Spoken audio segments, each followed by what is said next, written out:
What it do, baby? Gros pod aujourd'hui.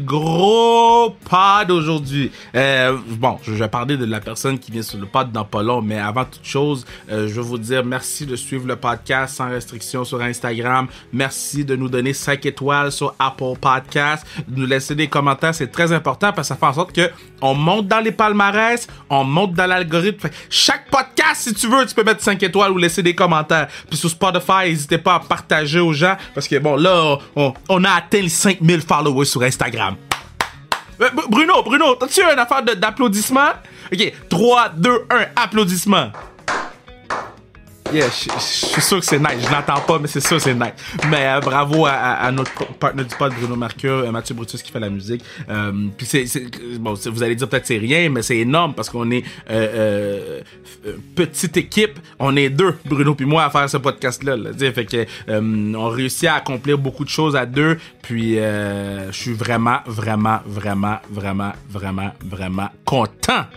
Sur ce, notre invité cette semaine, une femme exceptionnelle, une femme qui m'impressionne beaucoup par comment elle parle, genre elle parle tellement bien, c'est tellement tout intéressant ce qu'elle dit, c'est tellement le fun comment elle raconte les histoires que t'es absorbé par tout ce qu'elle raconte. Son nom c'est Elisabeth Manta, arbitre professionnelle, puis plusieurs autres choses dans sa vie. Là, je vais lui laisser vous raconter ça, mais elle nous parle de comment elle a appris les championnats du monde, qu'est-ce que ça impliquait, comment l'impact était gros. Elle nous explique ce qu'elle fait en ce moment avec le PWHPA dans le tournoi Secret là-bas. Donc, vraiment une très belle conversation. Je vous encourage à aller l'écouter puis à partager. Puis, Ellie, si t'écoutes, je veux te dire merci. Je t'aime beaucoup. On est rendu besties. Sur ce, on s'en va écouter Elisabeth Manta. Mais avant toute chose, je vous dis que vous pouvez assurer la pérennité du pod en achetant du stock Zone KR, du stock sans restriction, excusez-moi, sur le zonekr.ca. Des tucs, des hoodies, des casquettes, des tucs. J'ai en masse de tucs. Achetez des fous de tucs. Je pense, tu sais quoi? Je vais mettre 50% de rabais sur les tucs. Je suis tanné d'avoir des tucs. 50% de rabais sur les fous de tucs. Sur ça, on s'en va écouter Elisabeth Manta.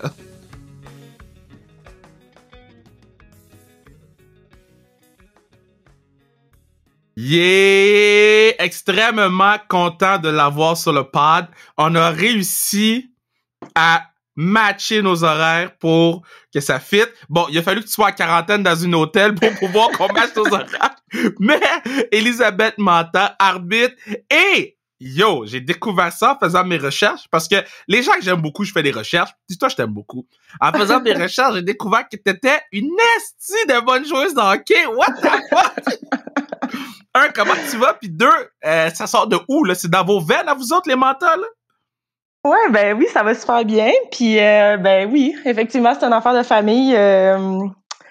Nous, dans notre famille, on est 4 enfants. Il y en a 3 qui ont joué au hockey, 2 au niveau, moi et mon frère, puis les 2 autres au volleyball.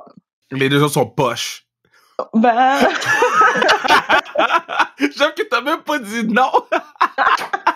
J'adore ça. Mais là, parle-moi, là, parce que bon, là, nous, on va probablement sortir ça dès lundi, là, ce lundi. Parle-moi, parce que là, t'es en quarantaine. PWHPA, il y a un gros tournoi. Explique-moi un peu, t'es où, qu'est-ce que tu fais, là? Ben c'est ça, oui. En fait, c'est le showcase de la PWHPA, qui est un showcase d'hockey féminin, dans le fond, qui se tient à Calgary du 24 au 30 mai. Puis c'est ça, j'ai été invitée pour venir arbitrer avec 5 autres arbitres du Canada, le showcase ici. Mais là, c'est ta première quarantaine. Où t'avais-tu... Oui. Est-ce que t'as dû faire une quarantaine pour les championnats du monde en lui ou même pas? Ben, j'ai dû en faire une de 7 jours à la maison. OK. Puis ça a été annulé la veille de notre départ. Donc, oui, j'avais fait comme... Mais tu sais, à la maison, c'est vraiment moins pire que tout ça dans une chambre d'hôtel. Ben, c'est exactement ça que j'allais te dire. Parce que bon, là, tu sais, je parle à une couple de joueuses. Puis j'essaie de les divertir pendant qu'ils sont tout seuls dans la chambre à rien faire. Mais toi, comment tu vis ça, Madame l'arbitre? Ben c'est pas facile parce que bon, je pense que les équipes, tu sais, ils ont quand même des meetings d'équipe sur les plateformes en ligne, là, donc ça tient occupé un peu plus. Ils ont des pratiques, ils ont sorti une journée avant nous. Nous, c'est comme ben là maintenant on a le droit d'aller prendre des marches là, fait que c'est déjà. Vous avez 30 minutes, c'est pas une marche, ça? Ah, tu vois, je savais même pas qu'on avait du temps. Non, ils m'ont dit, yo, on peut sortir pendant 30 minutes. Je sais quoi? Je suis comme, yo, vous êtes incarcérés? Ouais, Vous pour vrai. Ça, puis des tests COVID à tous les 2 jours. Si c'est pas à tous les jours, ouais, c'est à peu près ça. Puis toi, les tests COVID, est-ce que tu t'en sors, là? Est-ce qu'ils vous rentrent l'affaire dans le nez, là? C'est dans le fond de la gorge, puis c'est ça, comme je te disais tantôt, j'ai malheureusement une petite sinusite, donc moi, ils m'ont testé comme à tous les jours, juste pour être sûr que c'était pas la COVID. Fait que c'est ça, mais c'est drôle, ça. Ça va mieux, on peut sortir, on a des games, ça fait que là, ça va bien. Puis c'est comment retrouver la patinoire pour arbitrer, là? Est-ce que tes jambes étaient spaghetti quand t'es rembarqué? Ah ouais. Mon premier chiffre, là, je pense, dans la première arrêt de jeu, après 10 secondes de la game, j'ai failli tomber. Mais tu sais, on n'a pas joué, on n'a pas arbitré depuis 1 an et demi, presque, depuis le mois de mars l'année passée. Ben, il y a 1 an et demi. Donc, c'est pas facile.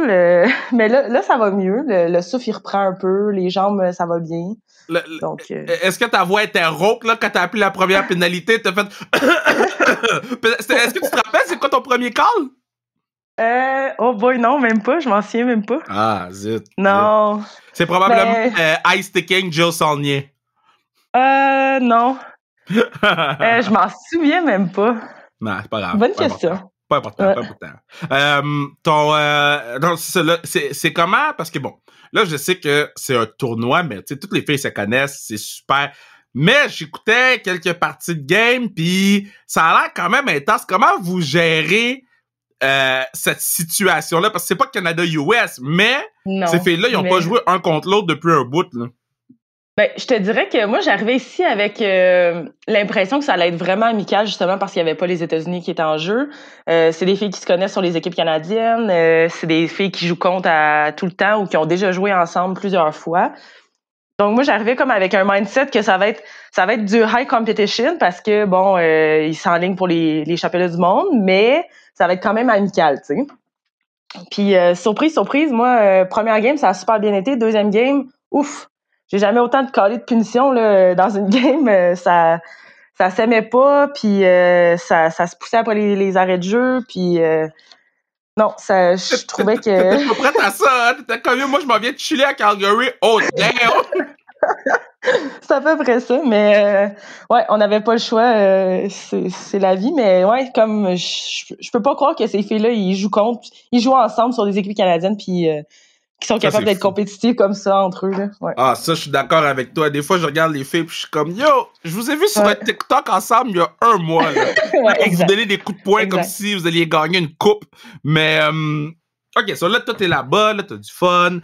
Vous êtes plusieurs... C'est toutes des Québécoises, les autres arbitres, ou? Non, on est 2 Québécoises, puis 2 Ontariennes, et l'autre... Il y en a une qui vient d'ici, l'autre, elle vient de... quelque part dans les prairies, là. OK. Ça, OK. Mais mettons... mais mettons, la Québécoise, c'est qui? C'est quoi son prénom? On va au moins la shout-out sur le pod. C'est Jessica Chartrand, elle vient de l'Outaouais. OK, Outaouais, parfait. Jessica, je sais pas si tu vas écouter, mais on te salue, lâche pas. T'es sûrement dans ta chambre d'hôtel en ce moment, puis là, tu trouves ça long, Jess, ça va bien aller, on est avec toi. À l'arbitre aujourd'hui, chanceuse. Ah, l'arbitre aujourd'hui, là, toi, tu fais quoi aujourd'hui? Mettons, une journée off de même, là? Ben là, je me suis levée tard. Ben, on a eu notre test COVID ce matin à 7h. Après ça, je me suis rendormie un petit peu, fait un stretching, déjeuner, puis là, on va aller à l'aréna faire les stand-by si jamais il arrive quelque chose pour la game. Mais au moins, il y a personne dans les estrades pour vous crier après. Non, pas un chat. Comment tu vis cette...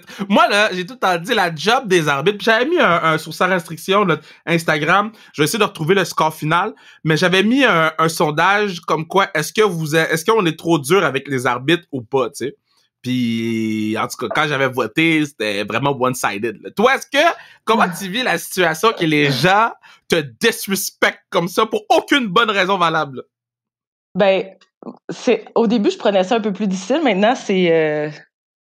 je sais pas, je pense qu'on s'habitue puis on le prend plus personnel. On sait que ça fait partie de la game. Là, juste hier, avec toutes les punitions qu'on a données, les émotions étaient dans le tapis.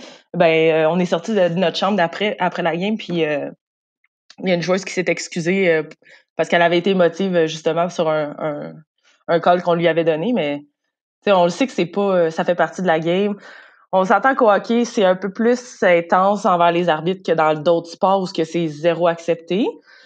Mais je te dirais qu'au niveau international, IHF, là, c'est vraiment pas toléré de parler à un arbitre, crier après un arbitre. Donc, les conséquences peuvent être quand même graves. Là. Tu peux te faire sortir d'un match pour ça. Là.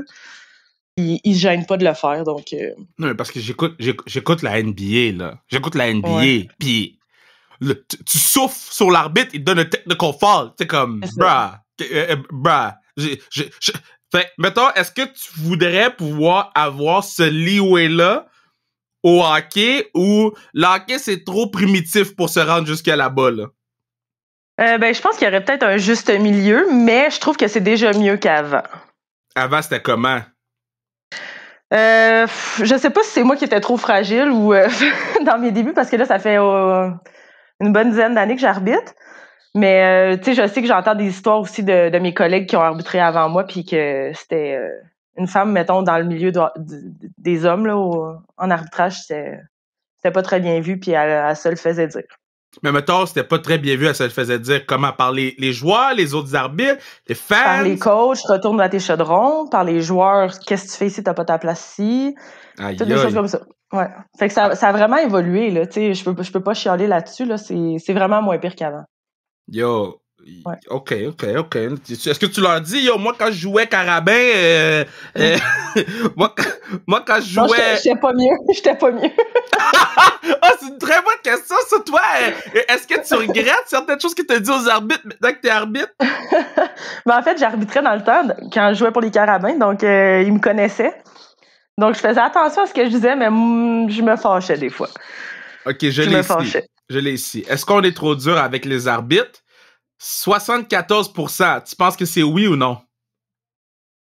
C'est ça, c'est oui. 74%, on est trop dur avec les officiels. Donc, il y en a plein qui le disent, là, qu'ils feraient jamais ce job-là. Puis pourquoi qu'on fait ce job-là, je le sais pas, mais... Élie, on pourrait me donner 1 million par année. J'irais pas faire ta job. Tu vois? Mais là, moi, me faire crier pour rien. Rien. Ouais. Mais c'est le fun. Ça donne l'ambiance dans le game. Tu sais, ça me permet de rester dans le game, veux pas, là, tu sais, malgré que j'aurais pu continuer à jouer, mais je pense que quand j'avais fini l'universitaire, ben, j'étais rendue à prendre une décision, puis j'ai décidé de continuer dans l'arbitrage, puis je le regrette pas du tout. T'aurais pas eu de ligue. Mais, ouais, ben, c'est ça. Mais, ouais.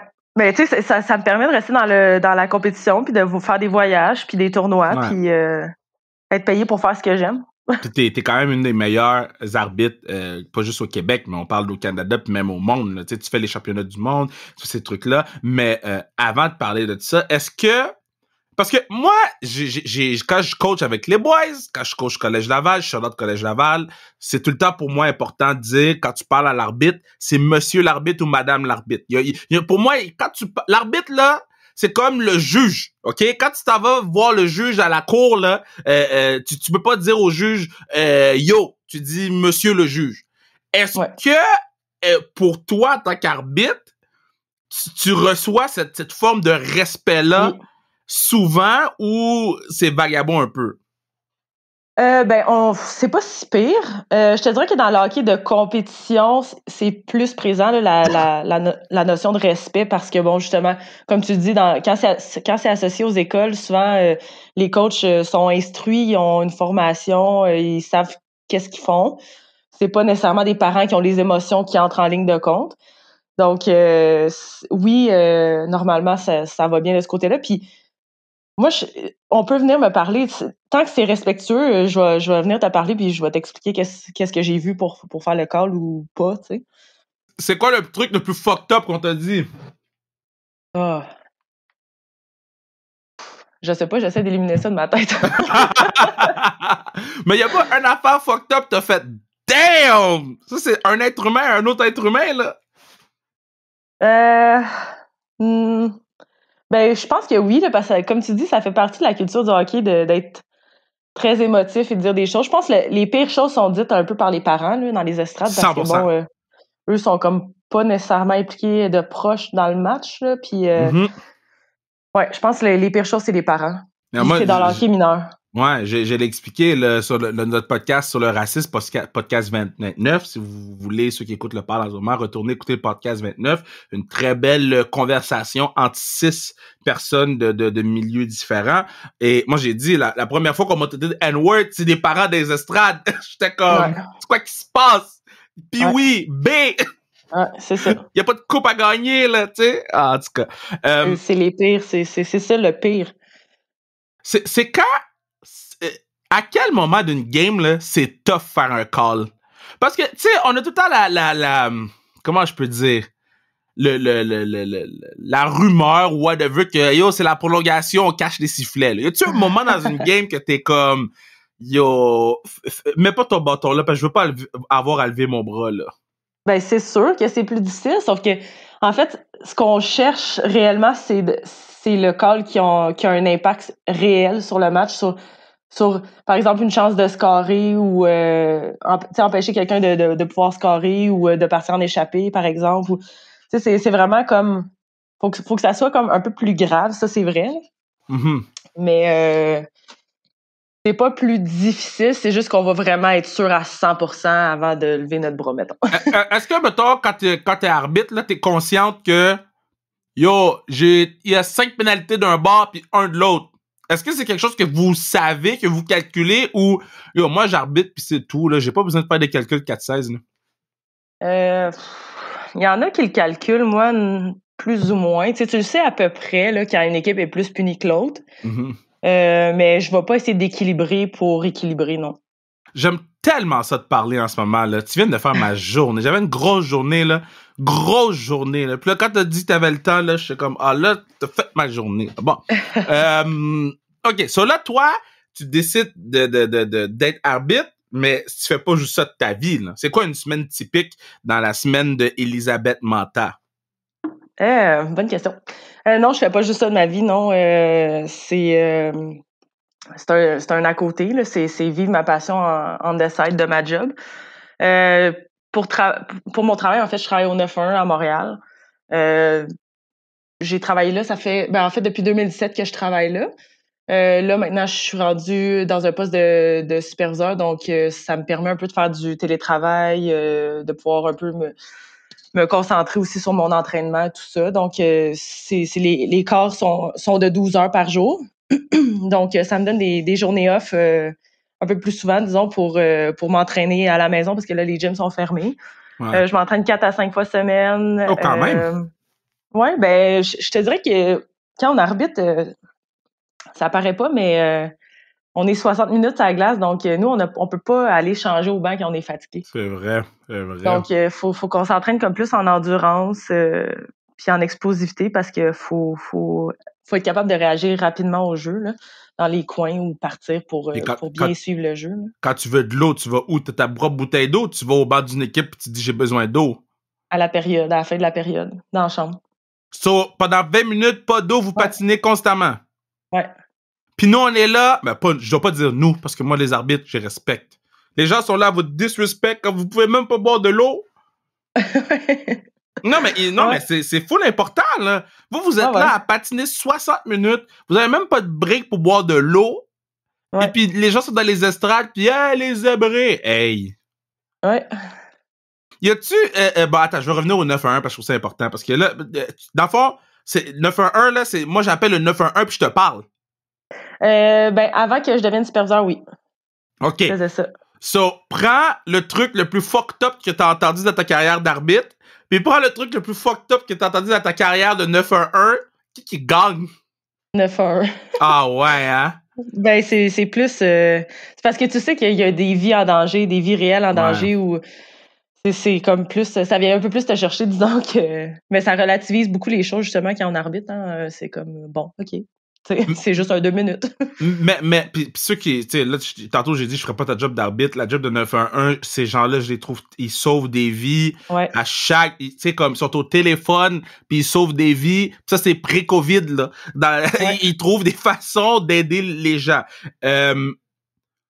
Quand tu travailles dans ce milieu-là, comment tu fais pour déconnecter? Parce que c'est sûr qu'il y a des histoires qui doivent te poursuivre jusqu'à aujourd'hui là. Oui. Ben, moi, j'ai été quand même chanceuse personnellement, puis je pense que j'ai de bonnes capacités d'oublier les choses, de passer à autre chose, de passer par-dessus. Par contre, c'est pas tout le monde qui est capable, ou c'est ça peut être des événements aussi qui sont beaucoup plus graves que ce que j'ai vécu, là, sans jugement, là. Mais non, il y a beaucoup de cas de santé mentale là, chez les répartiteurs du 911 parce que, bon, justement, t'entends jour après jour, minute après minute, des histoires qui sont pas toujours faciles. Puis quand le téléphone sonne dans tes oreilles, tu sais pas qu'est-ce que ça va être entre une personne qui veut se lancer devant le métro ou une personne qui est perdue dans Montréal, tu sais. Ça peut être aussi banal que ça. Donc, ouais, ça peut être difficile pour certains, ça, c'est sûr. Mais je pense qu'il faut apprendre justement à savoir qu'on fait une différence, puis qu'on a aidé la personne. Puis justement, quand t'enlèves ton casque d'écoute à la fin de ton chiffre, ben, tu t'en vas chez toi. Je trouve ça powerful ce que tu viens de dire. Je suis content que tu parles de cette réalité-là parce qu'il y a personne qui parle de cette réalité-là. Là. Ouais. C'est quand même des gens qui... j'ai tout le temps dit, les gens sont... Bon, il y a des bons policiers et des moins bons policiers. J'ai eu des bonnes expériences, des moins bonnes expériences. À la fin de la journée, ta maison est en feu, t'appelles 911. Là. Tu sais, la maison, il y a un problème chez vous, t'appelles le 911. Donc, mais ces gens-là, souvent, c'est... Je dirais pas marginalisés, mais... On les prend un peu pour acquis. Fait que je suis vraiment content que tu as ce discours-là sur le pod. Là. Ouais. Puis, tu sais, je suis en train de faire aussi ma maîtrise en sécurité dans les organisations, en gestion dans les organisations en sécurité publique. Puis, là, je fais un travail sur la santé mentale des répartiteurs. Puis, les statistiques sont quand même assez troublantes. Là. Ça va jusqu'au point que ça dépasse en nombre de pourcentage de burn-out, de cas de santé mentale, de PTSD, ça dépasse le nombre que les policiers peuvent avoir. Wow! Ça te démontre à quel point, hein? C'est incroyable. En tout cas, je sais pas s'il y a des répartiteurs et répartisseuses, comme ça qu'on dit ça? Répartitrices. Shit. Je sais pas s'il y a des répartiteurs ou des répartitrices qui écoutent le pod. Je vais vous dire, je t'aime. Je vous fais des câlins à distance avec mon masque. Puis je vous envoie une dose d'amour. Tout l'amour que j'ai dans mon corps, là, de la tête aux pieds, mon 5 pieds 9, parce qu'ils m'ont mesuré à la boxe 5 pieds 9, de mon 5 pieds 9 jusqu'au bout de mes orteils, je vous donne de l'amour inconditionnel. Donc, je vous aime, lâchez pas.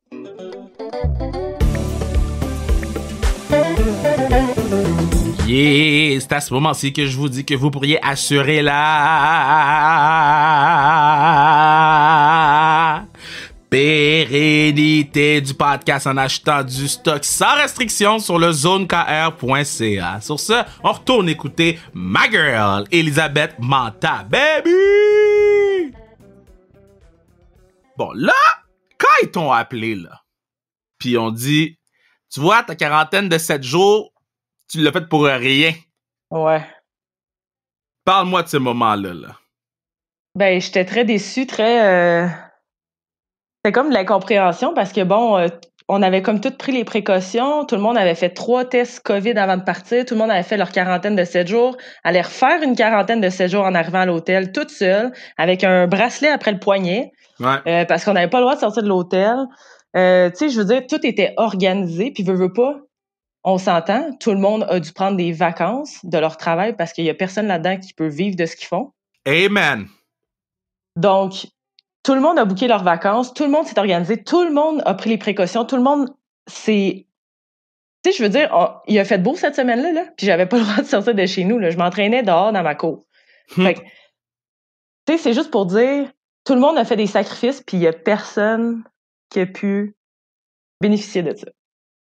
Yo, parle ta parole, man, parce que moi, je peux le dire, ça. Moi, là, je peux crier haut et fort sur le hockey féminin, sur la réalité des femmes dans le sport, mais c'est jamais aussi fort que quand c'est vous autres qui le disent haut et fort, comme tu viens de le dire, là. Vous avez pris des fous de vacances de votre job pour rester chez vous. Ouais, exact. Oh my God. Puis là, bon, là, ils ont dit que ça allait revenir. Ils sont pas foutus de dire l'endroit, mais ils ont dit que ça allait revenir. Bon, OK. Ouais. Parce que, bon, mais tu sais, je pense que j'ai un feeling que c'est vraiment plus une question politique là, avec la province que l'organisation IHF et les équipes et tout ça. Là. Mais moi, Donc, je peux regarde, moi, je peux pas te tu me dire tout, confirmes? mais je peux te confirmer que c'est ça. Ouais, c'est ça. IIHF, là, il y a Ouais. une part de responsabilité, mais c'est pas un aussi gros pourcentage que le gouvernement Halifax, puis c'est pas un aussi Ouais. gros pourcentage que Hockey Canada, mais je rentrerai pas là-dedans. Un jour, je vais OK, rentrer bon. là-dedans. T'as plus Mais, de détails que moi parce que yeah, moi, nous autres, on n'a pas d'informations. un jour, je vais rentrer à 2 pieds là-dedans. Là, je sais que le podcast est sans restriction, mais je vais me garder une petite restriction. Je vais attendre que les championnats du monde se fassent, puis que tout se passe bien, puis après ça, je vais roast leur ass. Mais, OK, donc là, tu fais ta quarantaine. Là, clairement, bon, là, tu vas fly là-bas, où ça va être, quoi que ce soit, là. Tu vas faire le championnat du monde, tu reviens, puis c'est quoi qui se passe après? Ben, on n'est pas encore confirmé pour le championnat du monde. Ça, c'est la première des choses. Ils nous ont renvoyé un email peut-être 3 semaines après pour dire on va vous tenir au courant, on n'a pas d'informations. On aimerait garder le même groupe, mais c'est comme vous n'êtes pas confirmé. Mais je comprends pas. Fait que tu sais pas si tu vas au championnat du monde? Est-ce que tu m'entends? Excuse, parce que le Wi-Fi. Oh oui, je bugué, t'entends, mais... je t'entends. OK, cool. Ben, en fait, on n'est pas confirmé en ce moment, non? Fait que ça se peut que t'aies fait ta quarantaine pour oui, vraiment rien, là. Ouais, mais tu sais, d'après moi, je vais être correct parce que Ouais. initialement, j'étais censée y aller il y a 2 ans quand ça a été annulé. Là, l'année passée, ben, en Ouais. tout cas. Fait que d'après moi, je devrais être correct, là, mais non, c'est ça. Ben, on n'a pas d'informations. Fait que, ben, bref, pour revenir à ta question, qu'est-ce qui se passe après? Ben, en espérant qu'on ait une saison au Québec. Ben, Ça, ben, nous, on recommence football extérieur, on recommence le 11 juin, nous, à pratiquer. Fait que je ouais, ça, présume c'est que... extérieur. Ouais, c'est ça. Mais je présume qu'à l'intérieur, les kids, ils vont être... les joueuses vont être vaccinées, ils vont vous faire jouer, là. Ouais, j'espère. Ils commencent à annoncer les joueuses qui font les carabins, là. Ouais, ouais. Ben, tu sais, ça, c'est comme les équipes universitaires, ils ont pratiqué toute l'année en presque solo ou duo Ouais. si t'avais une coloc, tu sais. Mais C'est fou, ça. c'est pas facile. Ça prend beaucoup de motivation. Puis est-ce que c'est un rêve qui est trop gros, les jeux, ou c'est quelque chose qui est très, très, très faisable? Les Jeux olympiques? Ouais. Ben, c'est les deux. Je sais pas. C'est sûr que c'est mon objectif. Ouais. Si c'est faisable, ben, c'est très politique, hein. On n'a pas nécessairement le contrôle là-dessus. Mais est-ce que quand t'es arbitre, là, ton but, c'est d'aller au jeu ou d'aller dans la Ligue nationale? Tu sais, en fait, c'est pas vrai, c'est pas ça ma question. Qu'est-ce qui est plus compliqué? Aller au jeu ou te rendre dans la NHL? NHL. La Comme NHL, j'ai c'est déjà... plus compliqué. Ouais. Pourquoi? Ben, comme j'ai déjà expliqué, c'est mon objectif, c'est les Jeux olympiques. Mon rêve, c'est la Ligue nationale. Tu sais, j'en rêve, mais je sais pas si ça va arriver. Mais mettons, est-ce qu'il faut que quelqu'un t'appelle puis dit yo t'es libre, tu veux-tu faire partie du... Parce que dans NFL il y a des arbitres filles, dans la c'est quoi l'autre ligue là? NBA il y a des arbitres filles, tu regardes au soccer des arbitres filles, tu regardes la NHL, tu cherches. Ouais. Ça va prendre quoi? Ben là, tu vois, si le championnat du monde avait été aux bonnes dates, aux dates initiales, ben j'aurais pu aller au Combine de la Ligue nationale cette année. Je m'étais inscrite quand il avait envoyé les invitations. Puis, tu vois, je pensais hier, j'ai reçu la confirmation que j'avais été sélectionnée, mais c'est les mêmes dates que le championnat du monde. Oh non! Donc, Ah zut! Puis parce que tu peux pas skip les championnats du monde pour non. aller au Combine parce que tu sais pas. Non, c'est ça. Damn! Ouais. Vous voyez qu'est-ce que vous faites? Faut annuler le championnat du monde pour... Yo, ils sont même pas le réannuler, donc. Oh, j'espère que non, par exemple. Oh, God! OK, OK, ben, s'ils t'ont envoyé pour dire que t'étais accepté au Combine, c'est bon signe. Là, tu vas être réaccepté au prochain Combine. Là. Les Combines, c'est quoi, c'est à chaque année? Ouais, c'est à chaque mois d'août. J'étais déjà allée il y a 3 ans maintenant. OK. Mais c'est sûr que, tu sais, je te dirais que depuis l'année passée ou l'autre année d'avant, peut-être, les filles qui sont allées, ils ont eu la chance d'aller, mettons, au match des étoiles des gars. Tu sais, ils ont eu la chance d'aller arbitrer les camps d'entraînement pré-saison des East Coast League. Fait que, tu sais, c'est comme, ça leur a comme donné des occasions que j'avais pas eues, mettons, il y a 3 ans. Donc, puis mettons, là, quand tu vois un Combine, puisque t'as été à un, là, c'est quoi, il vous pratiquez à lever vos bras? Pénalité! Vous pratiquez vos signes? Là, je niaise naturellement, mais tu comprends ce que je veux dire, là. Ben, tu niaises, mais oui puis non, parce que en fait, ce combine-là, il est fait... initialement, il était conçu pour les hommes qui sortaient... disons, qui voulaient prendre leur retraite, qui sortaient de l'université, de la East Coast, de la Ligue américaine ou de la Ligue nationale, carrément. Il y en a déjà un que j'ai vu qui sortait de la Ligue nationale, mais qui était pas assez bon, tu sais, pour avoir plusieurs matchs, des contrats dans le fond. Mm-hmm. Mais c'est sûr, c'est la même chose qui est arrivé avec moi quand j'ai fini Carabin. C'est tu veux te lancer dans quelque chose, mais tu le sais pas trop. Puis là, t'es rendu à comme 25 ans, là, mettons. Puis c'est conçu pour ça. C'est des gens, dans le fond, qui ont jamais arbitré avant. Puis ils leur apprennent un peu les techniques de base. Puis eux, la Ligue nationale, ils misent beaucoup sur le fait que d'embaucher des anciens athlètes qui ont la shape, la forme physique, le hockey sense. Donc, c'est comme un peu moins... avant, c'était vraiment... fallait que tu fasses tous tes grades d'arbitrage puis que tu passes des années, excuse. Petit problème de gorge. Tu toussais! Je pensais que ça avait coupé! Non! T'es parfaite, Élie! T'es parfaite! Mais... fait que c'est ça, fait que quand j'étais allée, il y avait comme la moitié des arbitres que c'était des anciens joueurs, l'autre moitié qui est des arbitres qui veulent vraiment atteindre la Ligue nationale. Ouais. Et c'est comme un peu un camp d'entraînement, puis qui ont décidé de commencer à inviter des filles petit à petit. Mais j'ai une question pour toi, parce que je checkais tes stats tantôt, là, puis je comprenais pas. Parce que là, dans le fond, t'as joué dans la C-Dub en 2007-2008? Ouais. Puis après, t'es allé à l'Université de Montréal? Ouais. Ben, dans le temps, c'était comme... c'était pas une grosse ligue, puis je jouais collégial. Mm-hmm. Puis j'avais été sélectionnée pour l'équipe Québec, moins de 18 ans, dans cette année-là. Puis ils voulaient me faire pratiquer puis jouer comme du haut niveau. Donc, j'étais allée comme remplacer quelques matchs. Mais t'as joué 6 games, 2 passes dans cette équipe-là. 2 passes? Oui, 2 passes? Oui! My God! Tu savais pas? Bon. Ça, tu gagnes. Moi, tu connaissais pas tes stats. T'as 2 passes, puis t'as pris t'as 4 minutes de pénalité. Ah, ça m'étonne pas. OK, fait, juste pour nommer quelques noms, là, Sopou était là, le Breton était là, Lisa Marie était là, Rougeau était là. Ouais, Nathalie Derry, Nathalie... oui, Derry était là.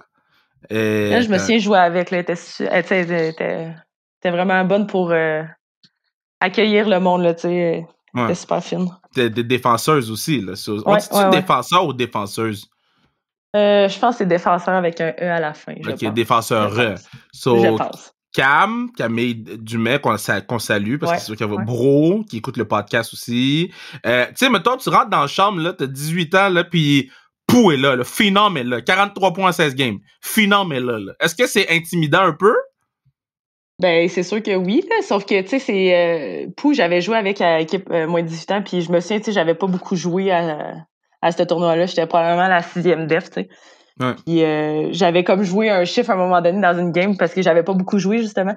Puis je me souviens que Pou, elle m'avait regardé à une mise au jeu, puis elle m'a dit « Tu vas être bonne, c'est bon, tu vas être correct. » Tu sais, elle essayait de me rassurer parce qu'elle voyait bien sûrement que j'étais stressée. Je m'en souviens encore à ce jour. Je sais même pas si elle s'en souvient, mais... Ouais. C'est donc ben mignon, ça! Ouais. Elle était plus jeune que moi, en plus, à cette époque-là. C'est juste qu'elle était vraiment, vraiment bonne. y a-tu une joueuse... Tu sais, mettons, t'arbitres, là. T'arbitres, naturellement, t'as pas de préférence, parce que t'es arbitre, t'es impartial. C'est pas comme, moi, quand je fais la lutte, là, je prends pour les méchants. Tu comprends? Mais quand t'es arbitre, tu peux pas. Bon. Est-ce que tu y a une joueuse que tu regardais jouer pis t'as fait, man, yo, cette fille-là est vraiment bonne, là. À part Pou. Ah. Mais c'est sûr, Pou, mais Daou est vraiment, vraiment bonne aussi. Ouais. Mais mettons, une joueuse qu'on connaît peut-être moins, là, que, tu sais, ça nous ferait du bien, là, fans de hockey, d'aller regarder cette joueuse-là, là. Tu sais, je suis en train de découvrir Bourbonnais, qui est très, très bonne. Je m'en allais dire. Pour vrai? Moi, je l'ai vu jouer, c'était quand? Ça fait une couple d'années, mais elle a commencé avec l'équipe Canada, puis j'avais fait un match sûrement dans un championnat du monde ou quelque chose du genre. Puis je me souviens, je l'avais spotée, mais elle sort de où, elle? Comme elle était écœurante, elle sort le puck, là, puis elle patine super bien. elle fait des choses simples, mais tu sais, c'est le genre de joueuse qui ressort pas dans une game, mais elle fait jamais d'erreur, elle sort tout le temps le puck, vraiment, vraiment A1. Mais drôle, hein? c'est souvent la série Rivalité, parce que moi, c'est là que j'ai découvert Bourbonnais, là. Je l'ai vu, puis j'ai fait, yo, dude, toi puis Victoria Bach, là, c'est impressionnant à vous regarder aller. Ouais. Non, c'est drôle, hein? Yeah. Là, c'est quoi tu fais pour relaxer, là? Y a-tu une série Netflix qui te fait triper? Y a-tu un petit quelque chose, là? Ben là, moi, je suis la pire là-dedans parce que, tu sais quoi, je m'endors tout le temps sur tous les films, peu importe il est quelle heure dans la journée. Mais je comprends pas. Ah, je suis l'enfer. Je m'endors au cinéma, je m'endors à 11h le matin quand je viens de me lever puis que je suis en pleine forme. OK. Mais je suis terrible. OK. Mais, OK, attends.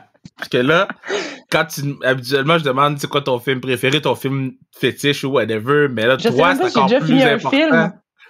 Je sais même pas si j'ai déjà fini un film dans ma vie. Yo, ça, c'est fucked up, là. OK, attends, côté musique, là, y a-tu quelque chose? Ouais. Ben, ça, c'est du country. Moi, j'aime beaucoup le country. Oh, Kenny Rogers? Comme mon frère! Je savais même pas qu'il tripait country. Ouais, c'est lui qui m'a fait découvrir ça au début, là. Ça fait quelques années. OK, mais... mais lui, il va de festival en festival, mais... Quoi? Anto, il va dans les festivals country? Ben oui! Attends, avec un chapeau? Ben oui! Et sa chemise carottée. C'est ça, je vais le rose quand je vais le croire. Oh, je vais dire Audi. Oh man, so great. Ça là, cette clip-là, c'est sûr, ça va être sur un des teasers du Instagram. OK, so, j'avais une full bonne question, mais là, tu t'as blow mon mind avec son affaire de chemise carottée, là. Il me disait qu'il faisait la lutte avec ses frères et ça. C'est-tu toi, ça? Il te faisait la lutte avec... Ben oui. Oh, c'est ma petite soeur qui faisait l'arbitre. Puis mettons, quand tu... Ben, en fait, quand tu le vois jouer, là, OK? Comment tu te sens? Parce que, yo, le gars, il passe de Détroit à Capitals de Washington. On était en live sur le podcast qu'on a appris la nouvelle à Dib Al-Khalidé et moi, on parlait de ça. On était super contents pour lui, on était hype, et en tout cas, on était full contents. Il arrive avec les Capitals. Le gars, il joue avec Alexander fucking Ovechkin. Genre, toi, là, qui est retiré, là, tu regardes ça, puis comment tu vis ça? Ben, c'est quand même incroyable, là. On était vraiment contents pour lui, là. C'était comme le début d'un nouveau chapitre qui allait pouvoir enfin jouer à sa hauteur, être bien entouré, puis être heureux, là, mettons. Yeah, tu dis ça comme si c'est juste ça, là. Yo, moi, mon frère, ma soeur, il rejoint avec Alexander Ovechkin. La première question, c'est quand je viens dans la chambre, là. Ouais. Mais les filles n'ont pas le droit d'y aller dans la chambre. Ah! Comment ça? Mais quand il y a des joueurs, on peut pas. Mais t'as coup qu'on tombe sur quelqu'un qui sort de la douche, tu sais. Yo, classique KR, on mélange les filles et les gars dans la chambre, là. On n'a pas de problème, là. Quoique. D'ailleurs, moi, faut que je vienne arbitrer ça, là. Mais moi, c'est ça, j'allais dire. Là, tu me dis que le championnat du monde, mais je pense pas que le championnat du monde va... parce que nous, c'est le 7 août. Vous allez être partis, non? Ah, non, on devrait pas. Ah, c'est ça que tu niaises? Non, je pense pas, parce que c'est le 20. Ah non, c'est vrai, les arbitres, ils vont être ici, les joueuses, ils vont être en... Yo, OK, attends, je te fais la demande formelle. Si tu es disponible, est-ce que tu voudrais venir arbitrer la Classique KR? Je promets de ne pas crier après toi. Ben oui, c'est sûr que oui. Wow! Grosse nouvelle. Parce que en plus, le pire, là, c'est qu'au début au podcast la semaine dernière avec Kevin Poulin, j'ai annoncé que c'était le 14. Puis là, avec les camps d'entraînement qui vont reprendre plus tôt, là, on a décidé de changer ça au 7, là. Fait que c'est encore un autre breaking news, là, sur le podcast, là. Oh! Mais est-ce que t'es prête parce que là, c'est pas facile, là. Je sais que là, t'as fait des championnats du monde, t'as fait plusieurs événements. Mais la Classique KR, là, c'est des bons vagabonds, là. Un autre niveau, là. Non, mais c'est des mauvaises personnes, là, OK? Tout le monde chiale après l'arbitre. Tout le monde veut être ça de pénalité. Tout le monde veut tout, là. Je sais pas si t'es prête. Je vais amener quelques sifflets, là, comme ça, je vais pas les donner aux gens. Quand ils veulent arbitrer, là, tu sais, je vais leur donner un sifflet comme ça. T'imagines que tu faisais ça dans la vraie vie? Oh, ça me passe par la tête plusieurs fois par match. Oh my God! Hey, mais je veux te remercier d'être venu sur le pod. C'est sûr qu'on va faire un part 2. Là. Quand vous allez revenir des championnats du monde ou whatever quand, là, on va faire un part 2, c'est sûr. Parce que j'ai vraiment eu beaucoup de fun avec toi. T'es une personne rayonnante. T'as fait ma journée. Je vais retourner à ma vie plate. Moi aussi. Ta vie plate d'hôtel. Mais comme c'est vraiment une belle rencontre, puis j'ai vraiment apprécié mon 40 minutes avec toi. Là. Ben, merci à toi.